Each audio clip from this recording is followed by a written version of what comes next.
Hi, me Momo Tim Heidecker, and welcome to Discount Prices. I've got $1.99. I've got $7.99. I've got $16.99. Cheap prices. $14. $11. $2.49. $3. My prices are so small you can barely see them. This is some small prices. We have prices discount. Tim's discounted prices shot to the ground. Buy premium prices. Hi, I'm Eric, and welcome to Eric's Premium Prices. I've got all the premium prices. I've got $19.99 for sale for $20. You come to me when you want fine European prices. They're premium. Come on in, buy $35.50 for $40. Oh, lay an egg. Go to Tim's Discount Prices. Our $6.99s are down to $2.99. Tim buys his prices from China. Mine are real, American made. Who wants to pay a premium for prices? Come on down to Tim's Discount Prices and pay small prices. Look at this discounted price. There's no meat on it. You throw it back. Stay in the water. I'm not going to serve you to my family. The man's a dirty fella. He's got a stink down here. Discount prices are for the birds. Tim's got crap prices. Kick it. Don't let Eric get near you. He'll rape you. All right, I couldn't resist. Sorry about any and all technical difficulties experienced during the very brief broadcast that I had just uploaded. But it's okay, we're all good now. I'm in Chrome, switched browsers. For whatever reason, Firefox does not like the StreamYard app, so I wasn't able to open up anything except share my entire screen. And for personal boundary reasons, I didn't want to do that. What is up, ladies and gentlemen, boys and girls? Let's go ahead and get this off screen now. But now we're good. What is up, everyone? Sorry about the previously aforementioned technical difficulties. But like I said, I'm here to finish what I started. Yeah, fuck yeah, leave that browser. I'm here to finish what I started. I've got my mouse unplugged. I've ran out of my micro USB ports. Yeah, my USB ports. So I'm doing this in pen. And I just want you to know that I do, in fact, have a video sponsor now. A video sponsor that is worth sharing. A video sponsor that is worth caring. Damn, this is disorganized. And this video sponsor is Odyssey of Defiance, which is my in-the-works graphic novel series. Let's see if I can share this. All right, perfect. Beautiful. Now, can I open this up? Does it show it? Can I see it in the browser? No, I can't. So what I've got to do is open it up in specifically the photo app. Here we are. Yeah, so this is literally the first page I drew. And there is one page I never got around to finishing, and I'm going to have to go backtrack when I get started. But, and I did share this in a previous live stream, but yeah, I'm working on a graphic novel. As you can see, my art sucks ass. But it's okay, because I slowly get better and better with practice. This is the page I painted like months ago. This shit, yeah. This took forever to paint. I don't even think this looks that good. But it's okay, because as time goes on, yeah, this is the page I never got done drawing. I'm still on a sketch layer here. And yeah, this is what I got in the works. And this all took me very, very long, by the way. As usual, I've been sinking ungodly amounts of time into endeavors that are not profitable, but potentially someday could be. But I'm not doing this to make money. I'm doing this for me, because I enjoy doing this. And I'm be honest, I've been a little checked out. This is what I mean when I say I've been kind of checked out of running the channel. That doesn't mean I'm going to quit making YouTube videos. I actually am working on a new video right now. It's just I've kind of distanced myself from the realm of politics because it's just very, very depressing. Like what's going on in Syria right now. And we're going to talk about that later after we're done reacting to Diet Noah Samson. I'm just waiting for people to get into the broadcast. So I'm showing you guys some of my art, what I've been working on in the time being. And this is another screenshot. Yeah, just getting geared up for the day. Getting all geared up and equipped. Backpack. Magic talisman. Cloak. And then boom. It's a nice, beautiful morning. And this is another thing that took forever to draw. But the nice thing about Krita is, so like, I'm a very big fan of traditional painting and artwork. Back in high school, I drew a lot. I did a lot of painting a lot and drawing. I loved art class. It was my favorite it was my favorite class. And somewhere along the way I got discouraged away from like this sort of aspect of myself. And it's hard to describe, but I kind of lost my way, and I've just recently rediscovered it. And lo and behold, I think I'm kind of good at it. I think I'm getting there anyways. I think this is a nice looking sun. Landscapes, the shading is garbage, the line art is garbage, but at least the coloring is, well, the shading is all right. But these are the most recent pages I worked on. Another beautiful landscape. Here we go. Oh wait, this isn't the, oh, these are just repetitive screenshots. Here we go. Here are the dialogue bubbles. So, hear ye, my fellow faithful, step forth, come and see. For this man stands before us accused of being in leagues with unholy forces most evil. We got a little crowd there.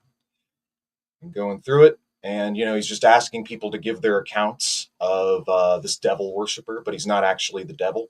No, he's just a nerd.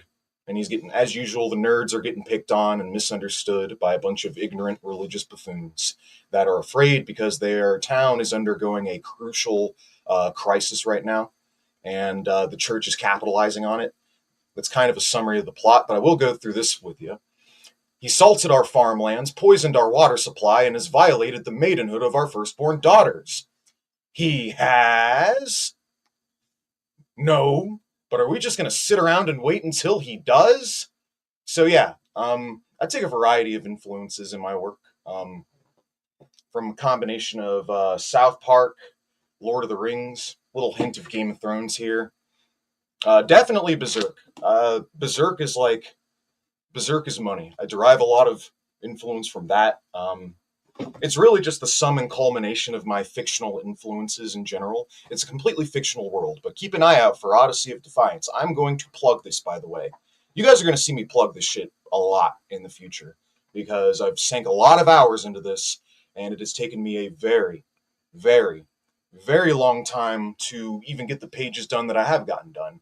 But that's enough of that. You guys aren't here for that. Today, we're going to talk about an individual that one of my subscribers has awared me. His name is Discount Noah Samson. No, I'm just kidding. I don't actually know what his name is. But yeah, even though this is old news and it's not really relevant in the current political climate, this is why I'm going to be talking about Syria here in a minute. We're going to do a little social investigation into the issues of Syria, because the Middle East is being plunged further and further into chaos, as usual, by the United States. It's crazy how liberals will support any intervention. They're that fucking hopeless. The United States invades Ukraine, and liberals are like, finally a just cause that we can finally get behind. Finally, not another war in Iraq, not another war in Afghanistan, not another Vietnam War. Oh, thank God. We're supporting a genuine cause that legitimately should be supported against a hostile, aggressive force in Russia against Ukraine. Finally, we actually have probable cause. But even when they do have probable cause, it's bullshit, because in practice, all that's being done is Ukraine is being fed to the meat grinder right now. Like, I don't know what the actual statistics are on deaths, but I think it's like 1 million people have died on both sides. Well, specifically in Ukraine, about 500,000 people dead in Ukraine, hundreds of thousands of more dead in Russia. It's just one giant meat grinder. And in a war that's not even really meant to be won, merely sustained. Like, the only reason we're backing Ukraine is to weaken Russia, a hostile force of aggression. But we're getting sidetracked again. I apologize for that. We're here to react to Discount Noah Samson. So let's do that. So yeah, according to Discount Noah Samson here, Jill Stein supporters are deeply delusional. Interesting. And like I said, I know that this is old news for all intents and purposes. We shouldn't really give a fuck about the elections at this point. But it is worth covering, and it is worth talking about, just because people like this are still out there shilling pro-genocidal parties. Because remember, all this, the October 7th and everything that's transpired in the wake, all of this has been happening under the watch of the Democratic Party. the surveillance state, expansion of the prison industrial complex, all under the watch of the Democrats. War in Iraq, Afghanistan, greenlit by the Democrats. Like, so if you are pro-Democrat, you are for all intents and purposes pro-war and pro-U.S. hegemony. You just want it to be carried out and done with more of a human face. And you want politicians that'll say the right things to make you feel better. Like, don't worry, guys, we're not murdering brown women and children left and right indiscriminately. Trust me, bro. Israel has a right to defend itself, but so does Palestine. And, wagging their finger. So let's see what this guy has to say. Well, let's see what his case is for why Jill Stein voters are delusional, apparently. We're delusional and unserious. Ironic coming from a guy who supports the fucking Democrats.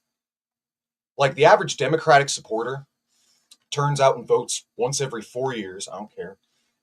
And that's all. Their advocacy goes no further than that. Their political work goes no further than that. They just vote every 4 years. And they, pontificate and sit on the moral high ground, acting like they're better than the Republicans who the Democrats routinely enable and back. But we're the unserious and delusional ones, right? For believing that a pro-corporate, anti-worker, big billionaire, pro-corporate Wall Street, neoliberal, right-wing party that is currently perpetuating a genocide right now, multiple genocides if you think about it, and has perpetuated genocides historically.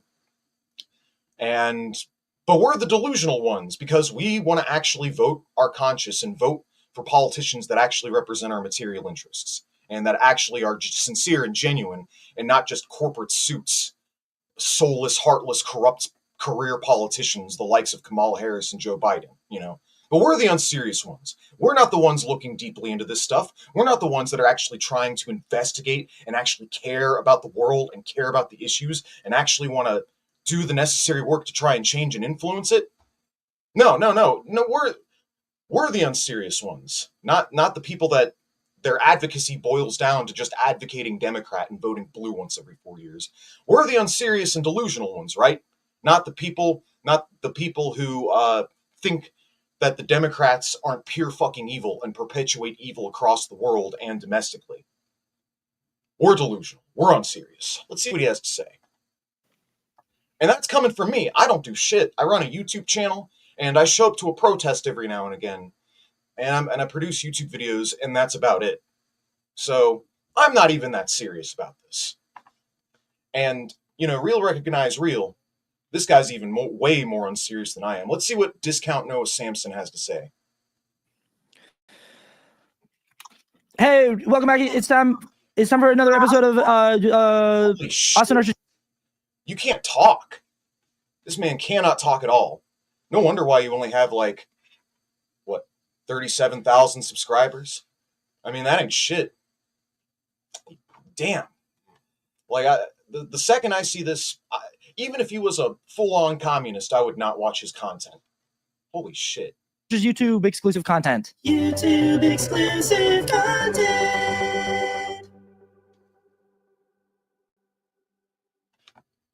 Okay, so what is new? Look, I cut my hair into a mullet, and I'm not really sure how I feel about it. I don't care. She has tricked you. She does not. She showed you my haircut that I'm not super confident about. So look, we're all getting uncomfortable. But here's the bottom line with this video. Here's the main point that I want to get across, if nothing else gets across. And that is just this. Jill Stein has conned you if you are one of her voters. She has lied to you. She has tricked you. Okay, she does not stand for the things that you think she how's she conned us? stands for. You've been duped. And I know that immediately makes you not like me. It doesn't make you dislike her. It makes you mad at me for saying that. I get that. But I'm going to prove it to you. I'm going to show it to you in just a second. So hang with me. Don't think. What are the timestamps? Jill Stein voters hate hearing this. Hate hearing what? What do we hate hearing? Trump. And again, I know that third-party voters hate hearing this. I know that Jill Stein voters hate hearing this. I know that Jill Stein voters love to say, you can't convince me that my vote for Jill Stein is the same as a vote for Donald Trump. I just won't believe that. Why are you bringing up inanimate pages dude, this debunks you. Okay, let me get this straight. That's what I'm saying. Pro-genocide party, pro-genocide party, not pro-genocide party. The logic is obvious who we should be supporting here. But let's see what he's got to say. I believe that whoever I'm voting for, that's the person I'm voting for. A vote for Bob Smith is a vote for Bob Smith. Okay, fuck this. Let's skip ahead a bit. Where you go? Get back here. Prove it to you. I'm going to show it to you in just a second. Let me guess. She gets money from the Russian government. A vote for Jill Stein is not a vote for Trump. Okay, well, I agree. Meltdown over what? Okay, what?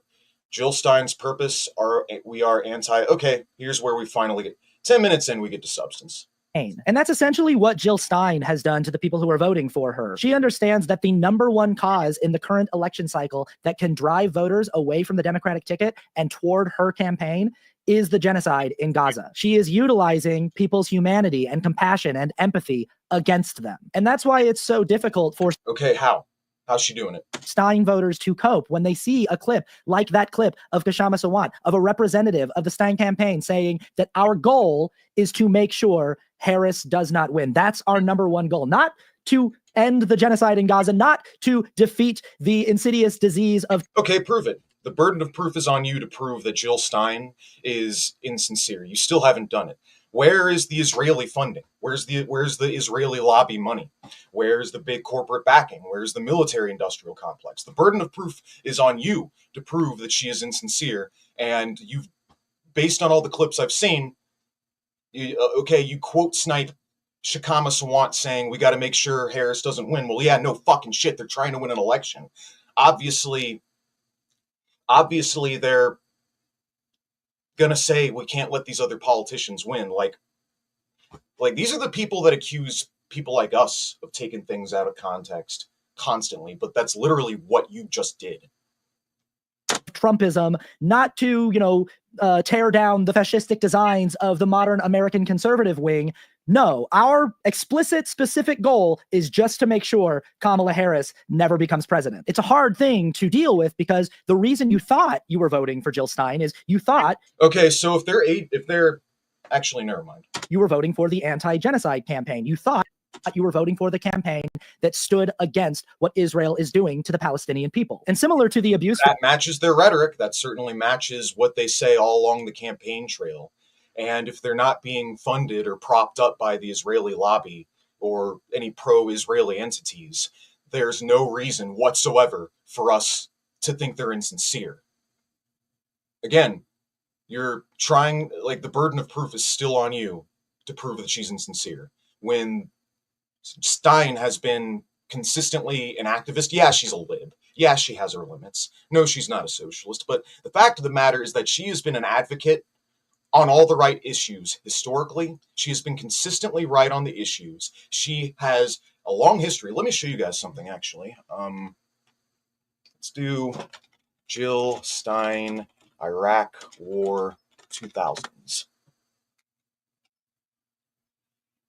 Let's see. Back in 2016, Jill Stein claims U.S. killed 1 million Iraqis. Oh, here we go again. But if you go back in time, I hate to WikiMax. Again, I didn't prepare for this live stream. But literally, we can go back in time to her early activism and career. As a physician, Stein became increasingly concerned about the connection between people's health and the quality of their local environment. She subsequently turned to activism. In 1998, she began protesting the Filthy Five coal plant in Massachusetts. The Clean Election Law provided public funding for candidates not receiving large private donations. Hear that? She advocated for a law, the Clean Election Law, provided public funding for candidates not receiving large private donations, and was eventually repealed in 2003 by the Democratic Party-controlled state legislature.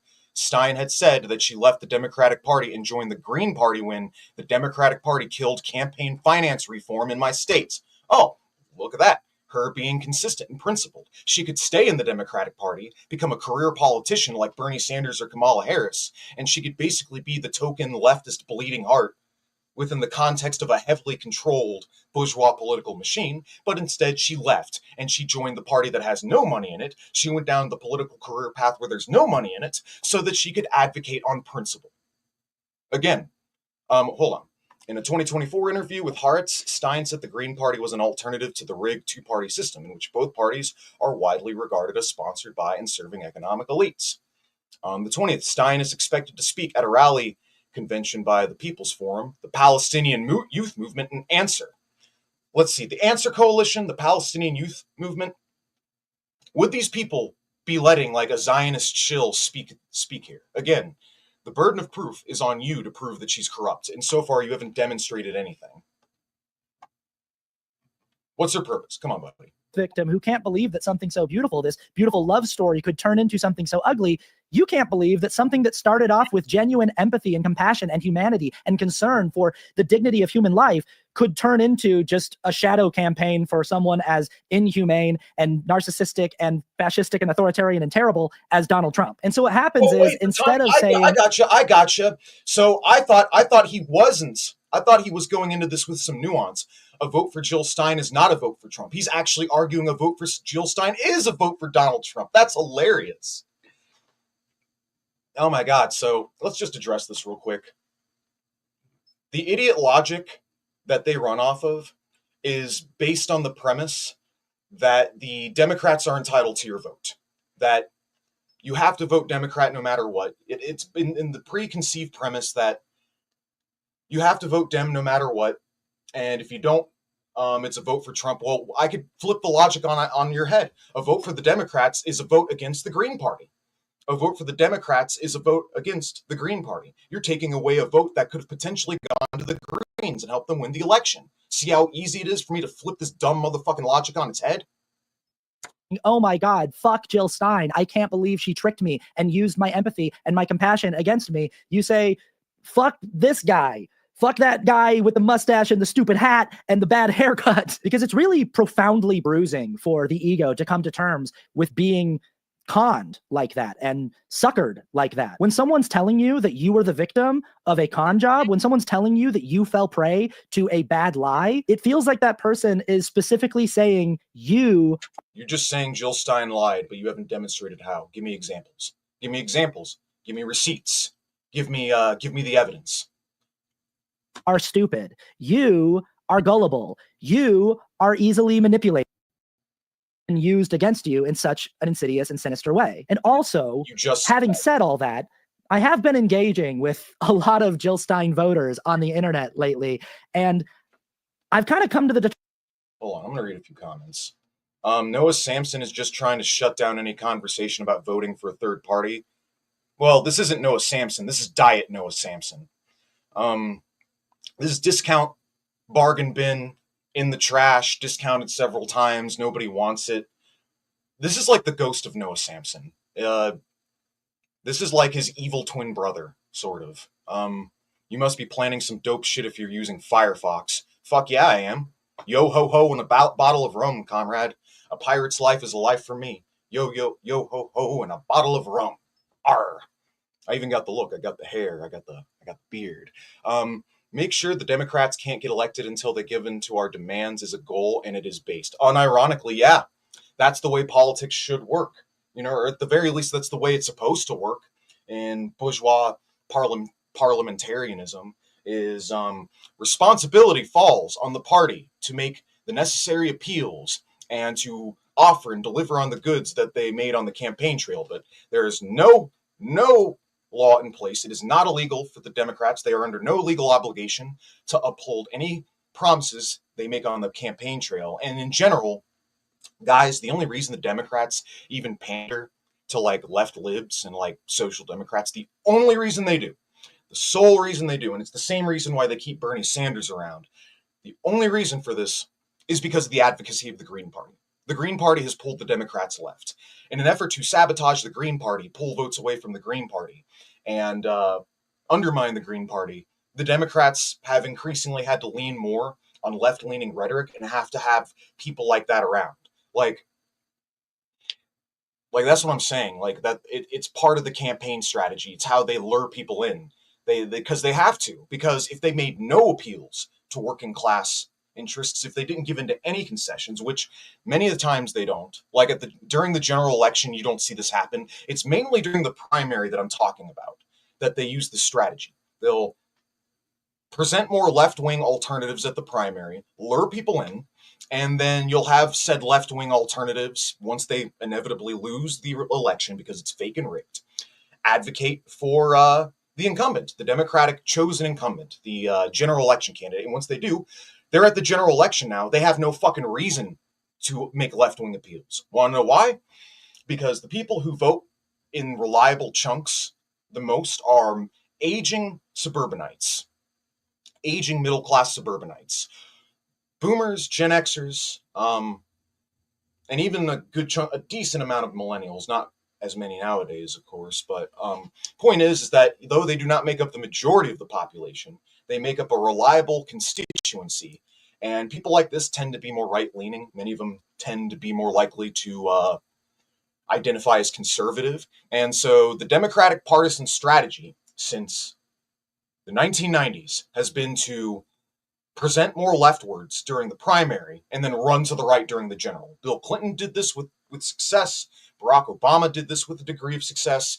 The problem with trying to appeal to people like this is when you try to get a woman out there. When you have a woman as the face, you might bring more progressive-minded people out to vote. Oh, wow, the first female president, how historic, how progressive. But the hardcore Trump supporters, like the right wing that they're trying to appeal to, are still going to see them as left-wing because of the way they present, because of the way they periodically present, and because they keep more left-leaning politicians around on a leash so that they can gather actual working-class appeal during the primary. But they're going to recognize that it's fake as fuck, and they're going to call them hypocrites. And they'll be like, yeah, I'll believe it when I see it. You have a hardcore socialist Bernie Sanders around. Oh, you pandered. You just got done pandering to the left. Now you're going to try to pander to me, a deep red Republican? Fuck you. I'm going to vote Trump anyways. That's what's going to happen. Like, when you present as the left-wing alternative, and it's completely insincere, and then you try to present as right-wing to out-right-wing the Republicans who are... With the Republicans, it's what you see is what you get. The Democrats are... I mean, the Republicans are pathological bullshitters too, but the Democrats are... It's so much more sinister how the Democratic Party operates. Way more sinister. Point is that deep red Republicans are going to see that. You know, they're going to see Kamala Harris talking about clamping down on the border, and they're going to be like, yeah, I'll see it when I believe it. Yeah, right. You're full of shit. You're with them Marxists, you know. They're still going to make that association because they've been hardwired to in their brains. So it's going to be insincere, and you're never going to win these people anyways. So you may as well run a left-wing camp, but they're not going to do that because, well, they will, just not too much, because then they're going to come off as a little too radical for their donors. So, yeah, this guy, again, victim blaming. It's exactly what I was talking about. See, a vote for Stein, he's going to say it is a vote for Trump. That's what he's arguing right here with his retard, or fuck it, I'm going to say it, retard logic. I'm not saying that to disparage the differently abled. Sorry, old habits. But anyways, stupid logic, victim blaming. This right here is straight up victim blaming. And putting the onus on the voter for not wanting to vote for your shitty fucking Democratic politicians. Thing is I'm not stupid, dude. I don't buy into your preconceived premise. I'm not dumb like you. I'm not a death cultist like you are. Let's see what he has to say about anti-genocide. Way. We're going to go through a bunch of the responses that I got when I posted that clip of Kashama Sawant on TikTok and Threads. I want to look at some of the most common responses and arguments I see from Stein voters trying to work out why their vote for Jill Stein isn't actually a vote for Donald Trump, even though that's what Jill Stein's campaign is saying it is. Oh, I am full screen. Never mind. The first kind of argument that I see a lot of, and it's the most obvious one, is the argument that basically goes, we are anti-genocide, full stop. That's our hard line. LMAO, we will be voting Stein because we don't support an active genocide. Stop pretending you care about Palestine. Yep. There you go. Just on the facts alone. You're a Democratic partisan loyalist. You're a death cultist. You're a simp. You're supporting the party that greenlit Israel's active attempts to starve women and children to death. Anybody remember that scandal where Israel was actively lying to the UN? They were lying and hiding the fact that they were actively stopping food from getting into Gaza. Like they were actively blocking it. And the Democrats helped the Israelis get away with fucking starving women and children, starving Palestinians, blocking food aid, and then lying to the UN about it. You know, hiring ISIS, former members of ISIS and other radical jihadists to fucking blow up food exports like UN food aid and food imports. Yeah, so case closed. The Democrats are greenlighting, backing, enabling, and allowing this sort of disgusting behavior, this irreprehensible, unforgivable behavior to take place. The Green Party is not. Debate over. We won. Stein. Disappointing that using our taxpayer money for genocide is not only not a red line for you, you are actively trying to tell others that it shouldn't be for them either. Like he's getting fucking roasted and he doesn't even realize it. What the fucking dumbass. Kamala could switch her policy on supplying arms and support for genocide, apartheid, etc., couldn't she? Wouldn't that solve the problem? Okay, so first, She's the fucking vice president. If she was sincerely pro-Palestine, you guys don't think she would have had a radical influence, or at least a significant influence on the issue? No. When she says, you know, she supports Palestine, she's just fucking pandering. She is the second most powerful person in the country, the vice president of the United States. Israel's getting more funding and support than ever. There are billions of dollars in subsidies on your watch. First off, saying something like this in response to that clip that I just showed of Kashama Sawant, that's just a total deflection, right? You're just trying to avoid talking about what is being shown in that clip. Because my purpose in showing you that clip is not to say that you should not care about genocide or that genocide should not be a hardline issue for you. My purpose in showing you that clip is to clearly and indisputably illustrate that Jill Stein is not the anti-genocide voters and supporters, and saying this. I'm just going to go back. We have a clip that just sort of answers that question indisputably, undeniably. This is Kashama Sawant introducing Jill Stein recently and speaking to an audience of enthusiastic Jill Stein voters and supporters and saying this. We need to be clear about what our goals are. We are not in a position to win the White House, but we do have a real opportunity to win something historic. We could deny Kamala Harris the state of Michigan.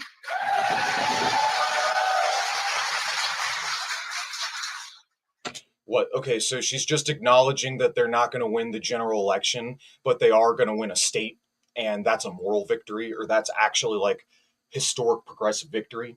Like if the Greens take a state, that's a big deal, guys. That's influence at the local and regional level. Sure, I mean, this is another thing that libs do is they overrate the importance of the federal government. Like, the federal government is like the tumor, all right? It's at the root of the problem. All right, like the regime as it exists now, you are never going to influence the regime as it exists at the highest levels. You're not. The only way you're going to meaningfully pull them left is if you threaten them with the real seizure of power. And winning a state legitimizes the Green Party. It legitimizes the Green Party. It gets more people to recognize them, which gets more popular support behind them, which makes them more recognized. By extension, it makes them a more recognized, credible threat by the Republicans. Or not the Republicans and Democrats, the federal government. And guess what they're going to start to do? They're going to start to give in to concessions because now you have leverage. They're going to, at the very least, start trying to appeal left wing so they can trick and manipulate more voters and reroute them back into the hegemony of the machine. But this is a big deal, and you're taking her out of context. And the polls show that most likely Harris cannot win the election without Michigan. So yeah, I know that you want your vote for Jill Stein to be a vote for Jill Stein, but that is the Jill Stein campaign telling you in completely unambiguous language that their goal is not to have your vote count toward a victory for Jill Stein. They are telling you that the goal of their campaign, the specific goal of the Jill Stein campaign, is to make sure that Kamala Harris loses. They are open. Okay, so like, why'd she lose then? Why's she losing? You ever ask that question, buddy? Why millions of people who voted Biden are flipped and voted Trump instead? And it's just like I said, guys. The reason why Trump won isn't because people were voting for Trump. They were voting against the incumbent, Joe Biden, Kamala Harris. That's it. That's like straight it. That's the reason why. When the Republicans inevitably run the country into the ground, people are going to hate the current incumbent. That is Donald Trump. They're going to be sick of him, which means they're going to be more likely to turn their votes elsewhere, or they're going to vote Democrat. Honestly, dude, the Democrats are going to have to do something unforgivable directly to Americans. I feel like they're going to have to do something really, really oppressive, tyrannical, and unforgivable before you start finally turning away Americans in droves. But the thing is, the whole point of this, dude, is you're way too focused in the immediate short term. You're not focusing on the long term. Is it not progressive? Is it not a good thing that the Greens are succeeding in winning a state and taking it away from a political enemy in Kamala Harris? Is that not a win? Is it not a bad thing that they are actively getting victories at the local and regional level and securing control at the local and regional level, and by extension gaining legitimacy and influence at the local and regional level over the Democrats? Is that not an improvement? Guys, you know, this is the sort of grassroots organizing we want, and he's actively arguing against it. He's actively lobbying against it. What he's trying to do is put the onus on you, the blame on you, the voter, for supporting your own material interests, for actually representing and advocating for your best interests. Like, that's all this is. Like, it's this whole thing, you just took that clip and just quote sniped it out of context. This literally proves nothing, dude. You've proved nothing. Yeah, we just got a W over the Democratic Party and kept them from winning in this state. Yeah, we may not beat you, but we can at least take you down, you know, is the idea. Because again, who's the pro-genocide party? Who's been greenlighting October 7th, buddy? So what's your alternative? Huh? Let's see what you got. Let's go this way. And arguments I see from Stein voters trying to work out why their vote for Jill Stein isn't actually a vote for Donald Trump, even though that's what Jill Stein's campaign is saying it is. The first kind of argument that I see a lot of, and it's the most... Oh, cool. So you're just twisting her words. Gotcha. You're like, yeah, you're basically saying, well, we want Trump to win. We want Trump to win is basically what you're doing, when literally all she was saying is, yo, guys, we're not going to win this election, but we can at least secure, you know, wins at the state and the regional level. Like, that's all I got from that clip. Let's see what else Shikama Sawant has to say. I don't know how to spell her name, forgive me. I'm going to butcher this.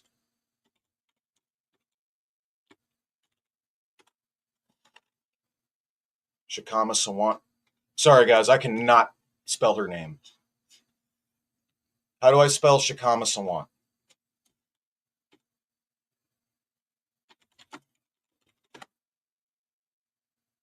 Let's scam Sawant. Sorry guys, I'm stupid. Tell me. It's pretty cringe and disingenuous. Yeah, it is. Can someone spell Shikama Sawant so that I can look for Shikama Sawant? I was gonna look for Samurai Jack episode 4. Where do you see that? Oh, I mean, yeah, I just watched that recently. I've been on kind of a Samurai Jack bent. So, got a call from an inspector. What do we got? I don't know who's worse, Austin Archer or Alec Gunter on Bad Mouse's video on why voting is silly. It came up in your search bar. Oh, it did? Perfect. Where are you? Deepfakes, job scam. I'm not seeing it.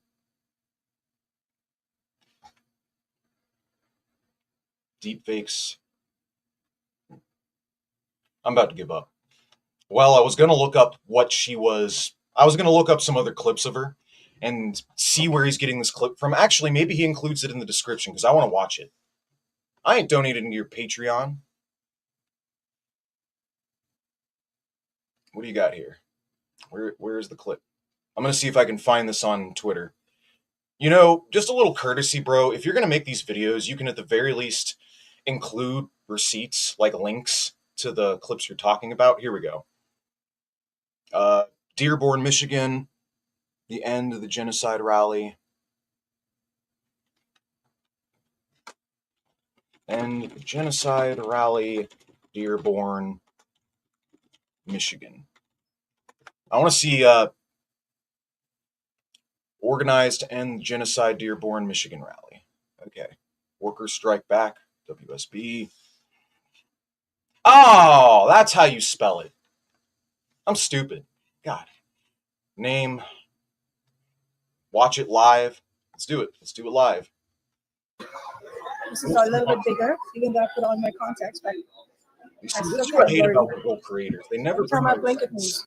Here we go. And of the billionaire class, both parties, Democrats and Republicans, have backed coup after violent coup against democratically elected governments, particularly those backed by movements of working people and the labor movement standing. This is just objective fact. Okay, so like, I'm gonna guess this is just an hour of Shikama Sawant being based.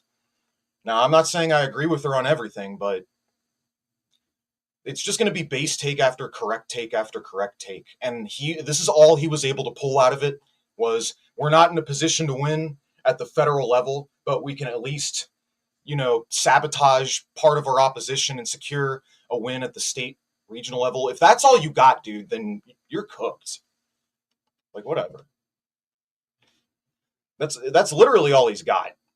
I think that's all he's got. Wouldn't that solve the problem? Okay, so first off, saying something like this in response to that clip that I just showed of Kashama Sawant, that's just a total deflection, right? You're just trying to avoid talking about what is being shown in that clip. Because my purpose in showing you that I just provided a mountain of evidence that we have a lot more reason to have faith in the Greens, in a world where the Greens win, than compared to one of the Democrats, and that's why we should support them. I've already talked about this topic to depth. Like, I don't even know what to. It's just this guy. Is this guy just going to be full of shit for 40 minutes? Is that it?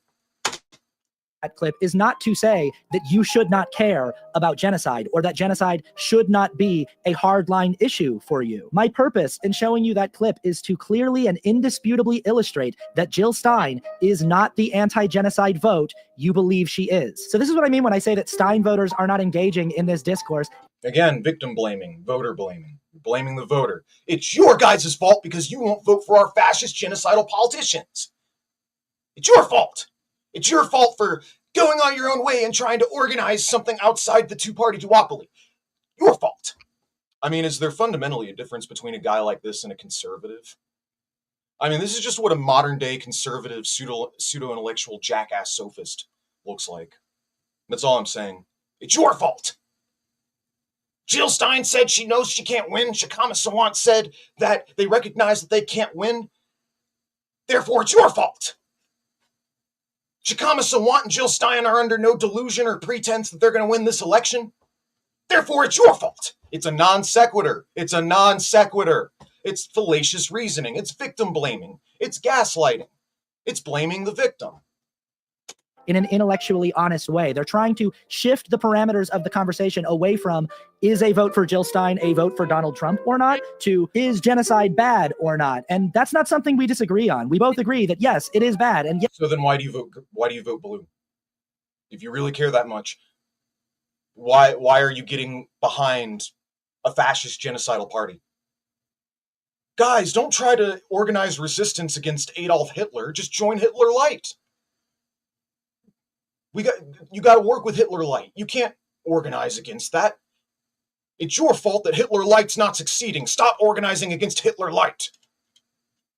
Yes, we should be trying to push our elected officials to do something about it. But I'm not showing this clip of Kashama Sawant and saying, see, genocide's not even that big of a deal, you guys. And it's just wildly dishonest to suggest that that's what I'm doing. You're wildly dishonest by ignoring the big picture and ignoring the grand scheme of things.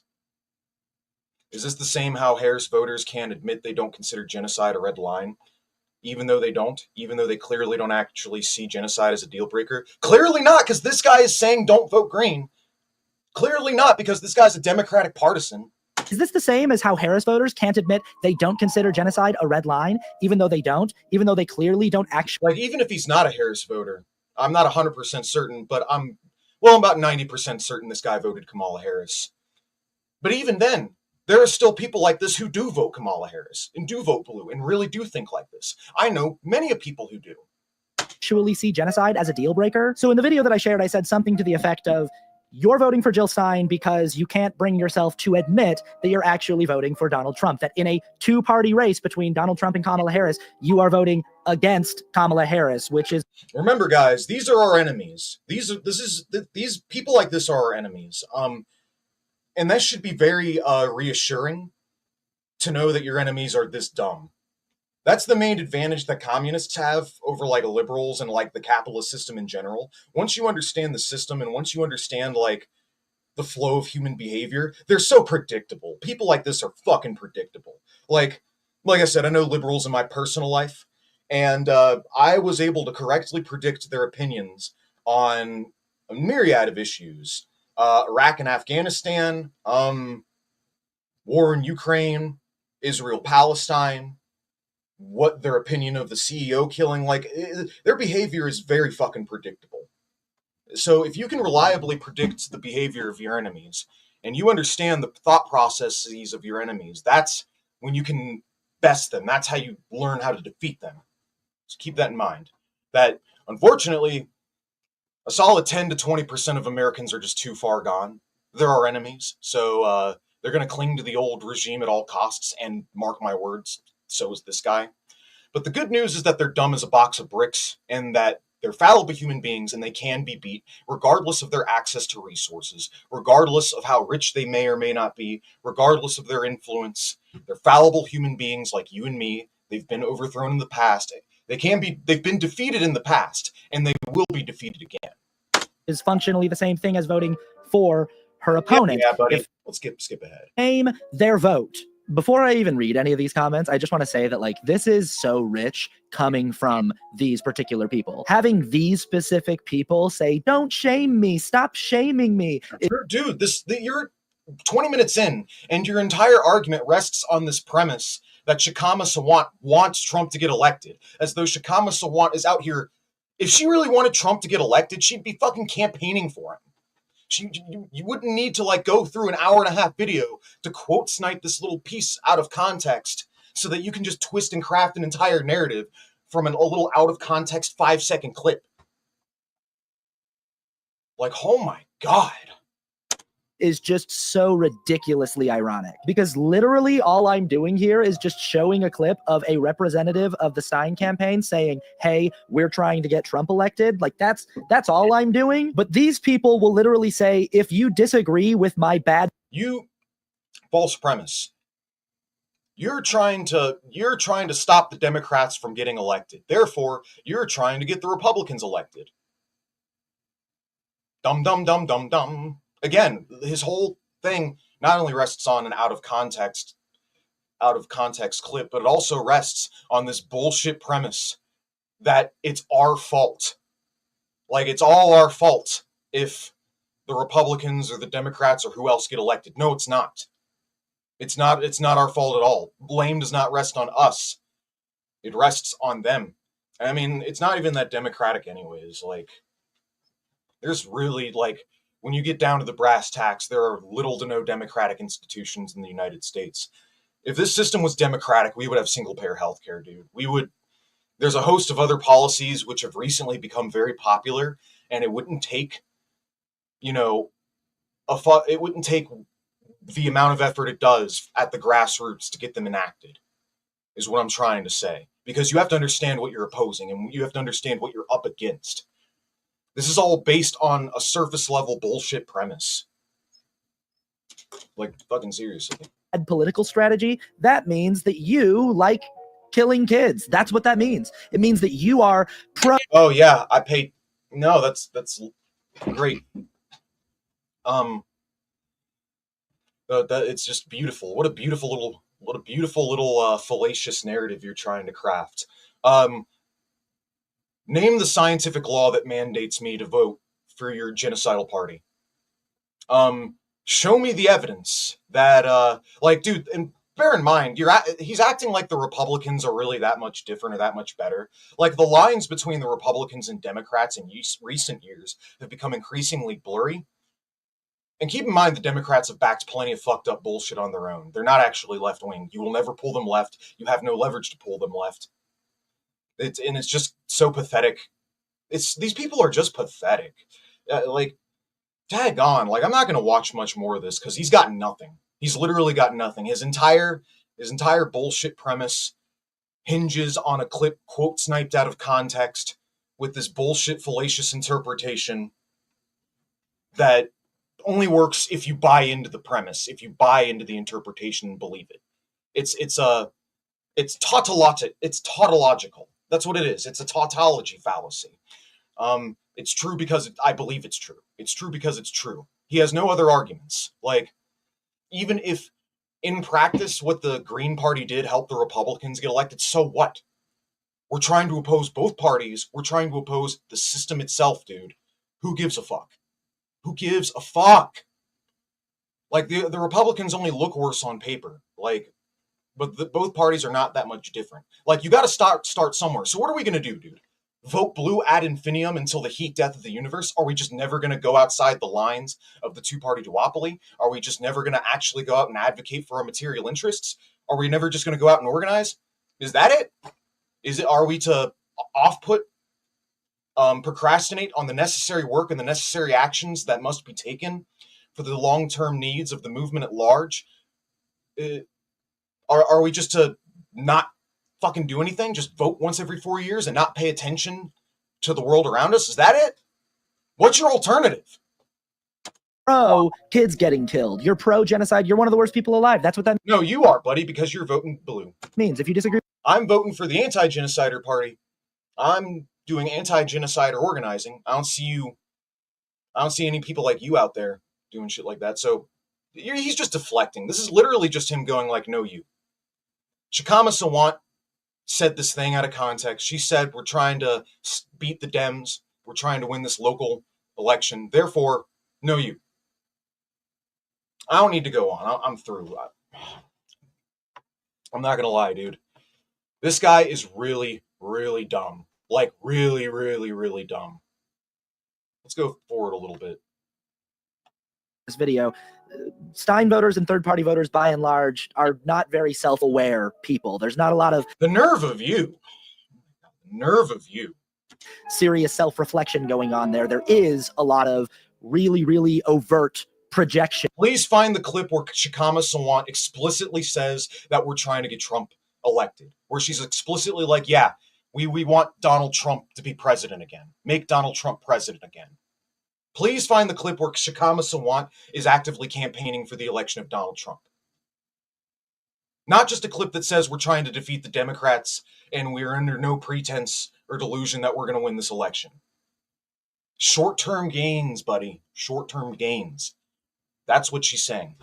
Please show me the clip where Shikama Sawant is actively campaigning for Trump.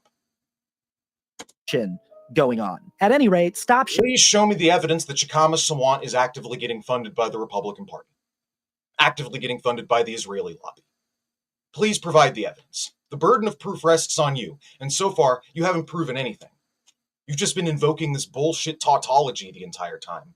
Shaming voters who refuse to tolerate this circus of a duopoly. Blame incompetent candidates who grovel in. Is this the best you got? This is the, like, really? You're not going to bring up the anti-vaxxer stuff? You're not going to bring up, oh, Jill Stein receives donations from the Russian government? Really? You're not even going to bring up any actual, like, things where there might be a little bit of a question and there's a little bit of questioning surrounding her politics? And even if you could, it's like the equivalent of pointing out a tiny little smudge of tar on someone else's t-shirt when you're covered from head to toe in an inch layer thick boatload of tar. That's what you're doing. And lobbyist money, not people who see the dysfunction of the system. Instead of doing vote shaming, you should be pressuring politicians to politic better. What's the point of this precious democracy if politicians... Like, dude, if your alternative to the Green Party is the fucking Democrats, you lose. You fail. You've just taken an instant L. Anybody you hear out here advocating for the Democrats at this point, that's an L. If you are a self-identified leftist and you still are arguing, like, if you're going to criticize the Green Party, fine, that's one thing. I'm not opposed to criticizing the Green Party. But if you're not out here presenting an alternative, like, what's the alternative? I mean, if you're going to say vote PSL instead, fine. I would accept that. I would accept socialist alternative. I might even accept your little local socialist party. I might even be able to get behind that. But no. God forbid we have an alternative, you know, or God forbid the alternative said something that could be interpreted as a little bit dicey. That's the best you have. A little 5-second clip where something she says could be interpreted as a little dicey. You're just twisting your words, dude. Get the fuck out of here. Let's go forward. What's your alternative? Denial, uno reverso, your blue MAGA. You're not being honest. Okay, what are we not being honest about? Washed up Noah Samson? I really liked this comment because I actually felt like it got to a more honest core of what's going on here with these people. Fuck you, fascist. Grow the fuck up. We don't care if we lose. We are challenging the duopoly. That to me right there, that's the first thing that we've shown in almost this entire episode that actually approaches something that feels like intellectual honesty. We don't care if we lose. We don't. Yeah, in the short term. In the short term, it's about building something long term, jackass. You got to start somewhere.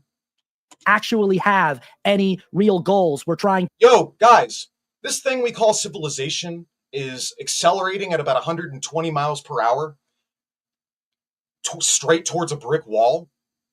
And even if we survive the brick wall, we're going to accelerate yet again. And we're going to accelerate right off the edge of a cliff into a pit of oblivion. No, don't try to get off the ride. Don't try and jump off the car. Don't try and jump ship. Don't try and stop the car. Just go with the car.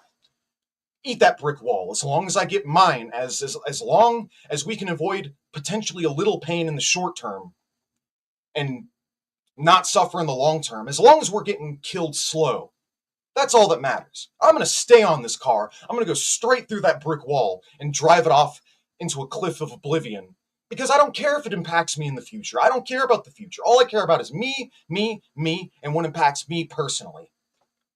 That's you. To achieve, we just want to challenge the establishment powers and the status quo. And that in and of itself, that's a noble goal, to try to introduce the possibility of real third options and things like ranked choice voting into the American political system. That's a cool goal. I vibe with that goal. The only problem is it kind of exposes and spits in the face of your anti-genocide stance. You can't simultaneously say my number one cause is making sure that I fight for the. Dude, if you are a Democratic partisan, instant L. You just took an instant L if you're a Democratic partisan. You are just one giant steaming ball of... Please tell me this guy's not a Democratic support. Like, whoever's tagged along. Does anyone know if this guy votes Democrat? Like, tell me down in the audience right now. Is this guy... Oh, so he is a Democratic partisan. Here's my reaction to that.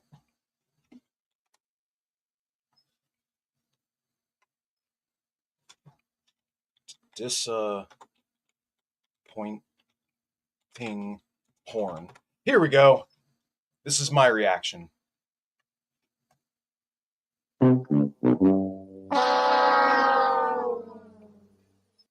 That may as well be this man's theme song. That may as well be his theme song. Let's roll it back. One giant ball of fail. That's what you are. Noble cause. It's a noble cause. But you can't just instantaneously accomplish all your goals in the instant. Therefore, it's insincere. But guys, we can't just win everything immediately. You're not going to win and accomplish and get everything that you're trying to strive for in a mere instance in this immediate moment. Well, then you better just give up. Oh, I can't stop this car accelerating at 120 miles an hour. Go ahead and straight towards a brick wall. And then if you survive the brick wall, you're going straight off a cliff. Guys, it's too much effort to open the door and jump out of the car. And we might get hurt if we jump out. We're taking a risk. Therefore, let's just accept our fate. Let's just die. That's you, buddy. That's you. Oh shit, the tab's not even open.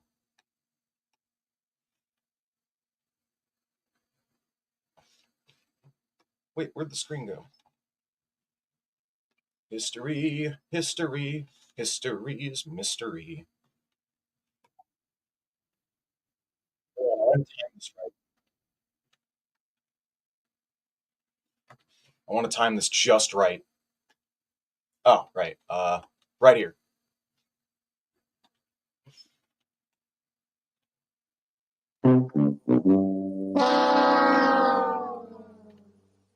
This is your... Oh, wait. Wrong tab.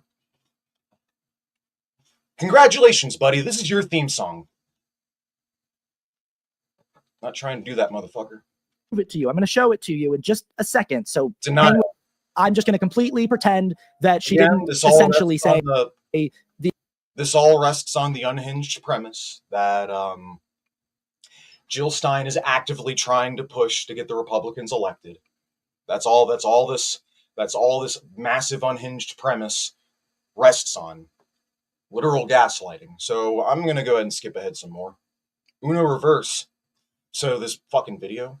Stein. This next argumentative tactic from This guy is like the man. This guy is like the definition of a soy boy. Like, no joke. Like, just the definition of a weak, spineless person. Stein voters is one that I see a lot, and it's one of my favorites. I call this one Just a weak, spineless person who lives a relatively comfortable life, so he has the luxury of ignoring the problems in the world and caring about the problems in the world that don't directly affect him. the Uno reverse. Basically, Stein voters on the internet will say, my vote for Jill Stein is not the same thing as my vote for Donald Trump just because it takes away a vote from Kamala Harris. By that logic, I could just say, oh, my vote for Jill Stein is a vote for Kamala Harris because it takes away a vote from Donald Trump. And again, Yeah, exactly, because it's fucking stupid. Thanks for pointing it out. and all things being equal and all things being fair and even, you would have a good point. If this were a three-way presidential race between Jill Stein, Kamala Harris, and Donald Trump, yeah, no, your vote for Jill Stein would be a vote for Jill Stein. But given that it is not, in any realistic or serious sense, a three-way race, and it is, in fact, a two-way race, and given that Jill Stein is openly campaigning I want to keep it a two-way race. specifically against one of the candidates and not against the other, this Uno Why does she need to vote? Why does she need to campaign against the Republicans so hard? It's the Democrats that actively fuck them over. It's the Democrats that have everybody, including you, gaslit, thinking that there is no alternative and that the only meaningful way we'll ever be able to get left-wing policy enacted is if we just vote and support Democrat unconditionally. That's why there's more emphasis on that. And that's why this sort of thing needs to be talked about, because the Democrats and people like you are part of the problem. And like the thing I hate about this is like, I'm not even like hardcore about voting. Like, I think you should do it if you have time, but there's more important stuff that you can back and support at a local and regional level. Like, you should care more about what's going on in your immediate vicinity than you should. Like, I'm not saying you shouldn't care about the federal level at all. I'm just saying, like, man, there's more to politics than just voting, dude. Try showing up to a protest sometime. Try organizing a strike sometime. Try bringing people together in meaningful ways, you know, to organize and mobilize and participate in organizing and mobilizing outside of the context of immediate short term and what makes me money. reverse logic is pretty damn disingenuous, right? Like, you could say, Yeah, exactly. Thanks for making it up. hey, oh, you could just as easily say that my vote for Stein is taking away a vote for Trump. But like, that's not what Jill Stein is saying she's trying to do. She is actively trying to court voters who would otherwise be voting for Kamala Harris. She She is. Congratulations, dumbass. You cracked the code. She's trying to win an election. She's trying to pull people away from the Democratic Party because statistically, the average Democratic voter is going to be more likely to flip and vote green than the average Republican voter. Congratulations, jackass. You cracked the code.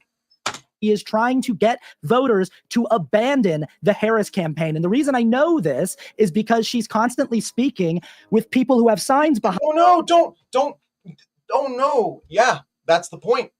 That's the point, is to pull people away from the Democratic partisan gaslighting arena, to pull people away from the pitfall, the claptrap of endlessly supporting a party that says one thing, but then actively works against their best interests. That's the point. Congratulations. Like, dude, what's your alternative? Just support Democrat ad nauseum? Just don't do anything? Is that your alternative? I know you don't have an alternative because you're a dumb motherfucking liberal, but it's whatever. I'm through here. Y'all done? I don't need to watch any more of that. I've seen enough. This guy doesn't even have any interesting or new anti-third. Yeah, that's what I'm saying. What do you think will happen to the Palestinian people? What is their fate? I'm not clairvoyant, dude. I don't know. All right. Yeah, we're gonna watch something else. Let's will I get demonetized, or will I get I don't know, this video kicked off the platform? Should I dare watch the news? I know better than to go to Al Jazeera. That's for damn certain. I ain't doing that again. Al Jazeera, fucking. But I am gonna go to Al Jazeera. Qatar-backed propaganda. Let's go to the news. If you guys got something else you want me to watch, let's watch an FD. Oh, FD Signifier. Oh, yeah. No, fuck that. We're going to go watch. Because I wanted to watch FD Signifier's video, too. Let's do it. It's bigger than Diddy. Yes, it is. So, yeah. So, for those of you who don't know, FD Signifier is sort of like this left-leaning YouTuber. I don't know the details of his politics. I do know that he... But he's like a left-leaning content creator. He makes like mass popular left-leaning content criticizing the right. And to my understanding, apparently he is. I don't know. I'm not for certain that he's Democratic adjacent. I don't think he's a Democrat supporter, but I do think he might be at least a little Democratic Party adjacent. I'm not sure. Let's see what he has to say. He doesn't know how Trump won. And just so you guys know, I know exactly why Trump won, and I knew why he was going to win. Like, I called that shit as early as March of this year. I said Trump was going to win, and we'll get into that here in a minute, how I knew, and the reasons why he won. But just as a taste of things to come, he was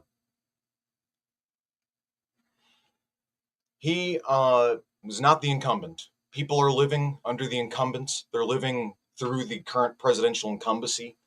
Conditions are deteriorating. Conditions suck. A genocide began under the incumbency. War, conflict.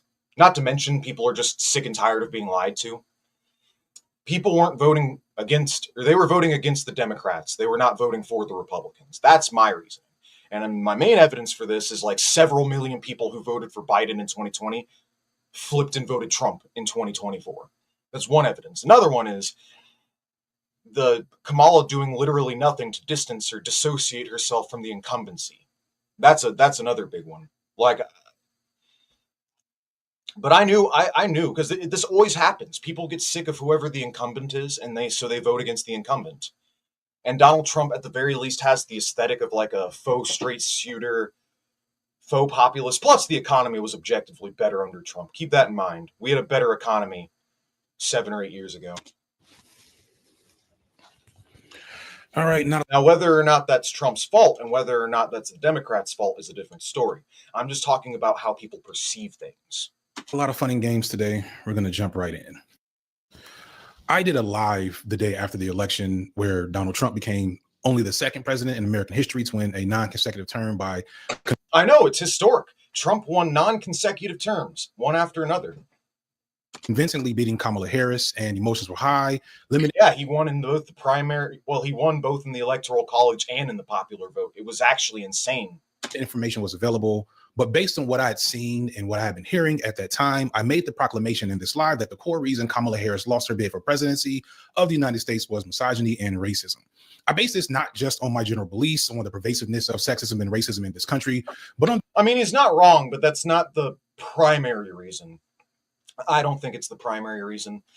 I think it's a reason, and I think it's a valid reason, but it's not the only reason or the primary reason why it happened. So let's see what he has to say. The fact that at the time, the early data indicated that there was a huge decrease in voter turnout for her specifically with rural and suburban white men. Many folks, including more moderate leftists and liberals, agreed with this take, but also disagreed with the take. Others that I would call my peers politically, and some even further left than I, felt like this take was erroneous and in some ways let the Democrats off the hook for their many mistakes, many mistakes during this election cycle, or like their liberals, ironically. I agree. The Democrats fucked up and there's a lot of stuff. There's a lot of reasons why they lost. Mainly just them running to the right, being unpopular, running to the right during the general, using the same tested old Democratic strategy since the 1990s. You know, you have Kamala Harris out here spewing anti-immigration propaganda. And I can prove it too. Kamala Harris went to the right, straight to the right on immigration and a number of other issues during the general. They didn't like the finger being pointed at white people when there's black men, Latino men, and Palestinians to take the blame. I found both of these responses frustrating, as neither really aligned with how I saw the whole situation. But at the time, I didn't have enough data and I hadn't talked to enough people to feel too confident in my own take. But now, no, he's not wrong. White middle-class suburbanites are significantly overrepresented within the Trump camp.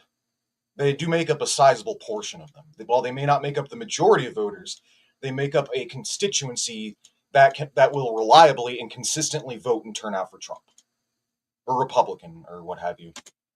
Now, some weeks later, as most of the details and info are near final, along with being able to observe and process a lot of other people's opinions in the aftermath, I want to return to this opinion with a little more data. That's what we'll be doing in this video, using a mostly data-driven approach to explain why Kamala Harris lost, or better yet, why Donald Trump won, and what lessons could and should be learned from this election. I want to first make a few things clear. Here in the swing state of Georgia, where I live, I voted for Kamala Harris. I didn't do this out of an alignment with politics. Price is Right theme. Let me bust that back out. Should have history is mystery. Where is the oh, here we are.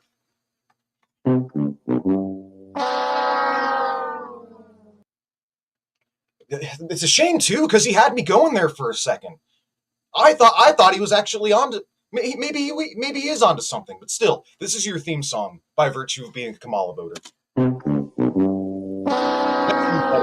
greenlit genocide. You greenlit genocide, you fail. You fail, motherfucker.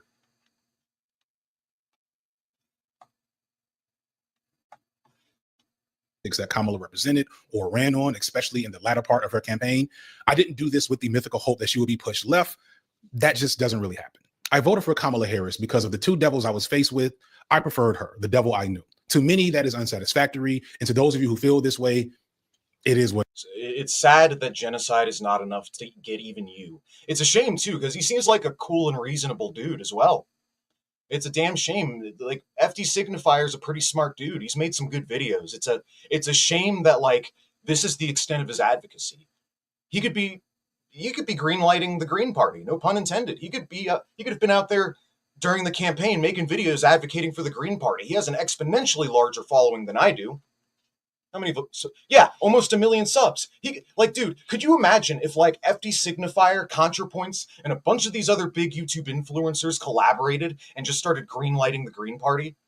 And instead of doing this Bloo no matter who bullshit, they could use their influence to funnel so much support into I'm not going to say they're the end-all be-all, but something, an alternative. They could have advocated for something else. It doesn't have to be the Green Party. I mean, maybe the PSL. The PSL would be too based. I think, unfortunately, the PSL may be too based for a guy like FD Signifier, but you get my point. It's just fucking tragic. Like, how about rather than voting for the devil, you figure out a way to defeat the devil? Or maybe you're just not that far-sighted. Damn shame. Damn shame. Such a waste. What it is. To me, the world is already in a hellscape situation, and I personally find no solace in the individual victory that would have been a protest or third-party vote, nor did I think that it would make a difference, and we'll look at why that's completely true later on. I am not of the mind that a Trump presidency and a Kamala Harris presidency would have been indiscernible from each other. On a grand scale, that's likely true, but at a micro level, at an interpersonal level, and at an immediate level. Okay, Kamala's anti-genocide, but she says she wants to legalize pot. Yeah, she's got my vote. Kamala Harris is overseeing and perpetrating genocide, but hey, at least she's pro-gay rights. Am I right? I think this is demonstrably false, and I don't think anyone who's serious can say that to be a fact across the board. Trump's 4 years as president before were harmful in numerous ways that were unique to him, including his handling of a once-in-a-lifetime pandemic, which was made worse by Democrats wouldn't have handled it any better. Democrats, like, you're a fool if you think otherwise. Democrats would have delayed the response as well. Like, maybe they wouldn't have delayed the response, but we still would have had an outbreak. The federal response was always going to be shit, dude. That's the thing. Democrats might have been slightly better, but the point is that nothing would have been done about the pandemic anyways until it was too late. Like, you're a fool if you think the Democrats would have treated COVID the way China treated COVID. Even China's response time wasn't great, but it was way better than America's.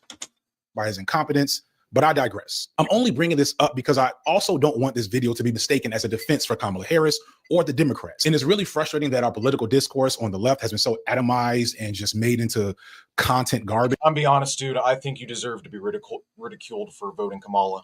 I'm not gonna lie. I think you deserve it, because, and I think you should be pulled and tugged left by your audience. I think you should listen to them. They're onto something, buddy. They're onto something. Listen to your audience. Listen to your peeps. They'll tell you what they want from you. Well, a good chunk of the time they will. But I guess you only listen to the people who have money, right? And the people who have money are going to donate to your following, and they're going to also happen to be disproportionately bloody Democrats, I suppose. That people who take nuanced look at these complex issues. There's nothing nuanced about it, buddy. There's no nuance. There's no additional context or alleviating context that makes this okay. I'm sorry. There's not. Up having to be in one camp or another. Like, I'm literally in the moment have done this take like 10 times because I'm trying to find the words to say how frustrating it is to want to have a nuanced conversation around electoralism, wherein there's people that if you don't support Kamala Harris, they don't want to hear anything you want to say, even though there's obvious reasons to not support Kamala Harris. And people that don't support Kamala Harris feel like there's no logical or moral reason to vote for her regardless, as if anything in our political reality is that black and white. But it is what it is. I feel like it's important to continue challenging my more liberal and moderate audience to dispose of the belief that Democrats are on our side. At best, they hold us hostage and force us to be complicit in their failings and atrocities. So why did you vote for her? By holding the like, seriously, knife to our throat that is the Republican Party. But I also think the grandstanding and finger wagging, often by people who are least affected by the threat that is the Republican Party, is just as ridiculous, especially when that ideology veers in. Yeah, fuck all this. I want to hear why he didn't vote Green. Is there a timestamp? I want to know why he didn't vote Jill Stein. I gotta. What do we got? The most played here? Let's skip ahead a bit. Okay, you said you got statistics to prove why Trump won. 102 votes. This ranks second and fourth all time in popular votes for president. And this is with 90 million eligible voters deciding to stay home, which, believe it or not, is typical for non-voters. Usually voter turnout is around 60 to 65%. Damn. However, now that I think about it, only 50% of the population is actually coming out and voting. And voter turnout's been pretty high the last few elections because people are caring more about politics.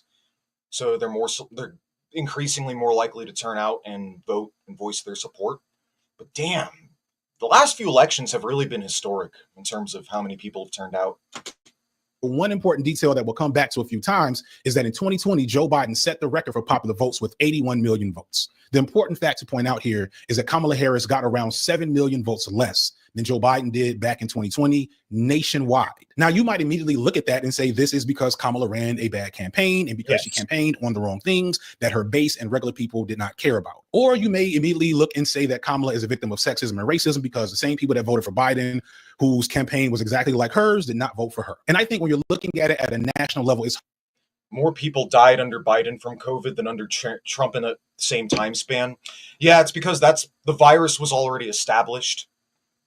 The outcome would have been much the same if it was Uno reversed. The Democrats were in charge, but the Republicans inherited the virus.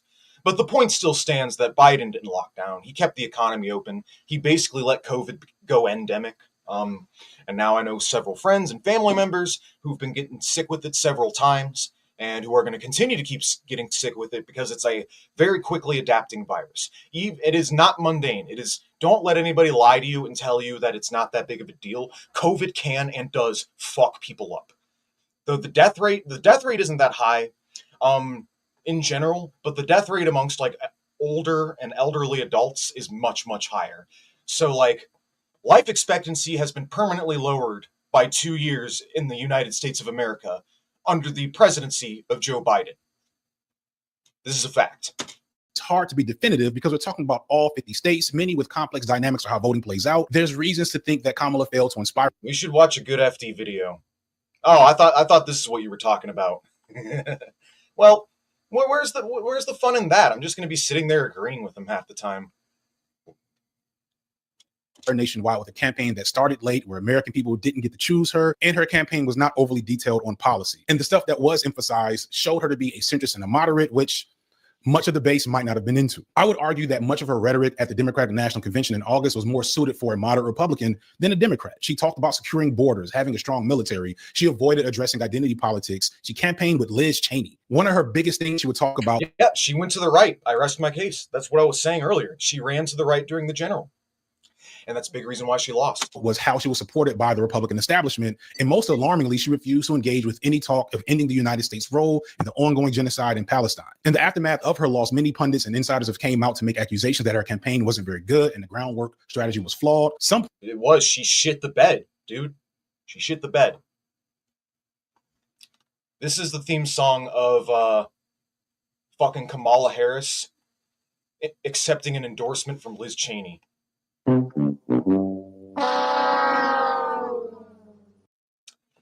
Yeah, nah, her campaign, the second her campaign got endorsed by the Cheneys, I knew she was fucked.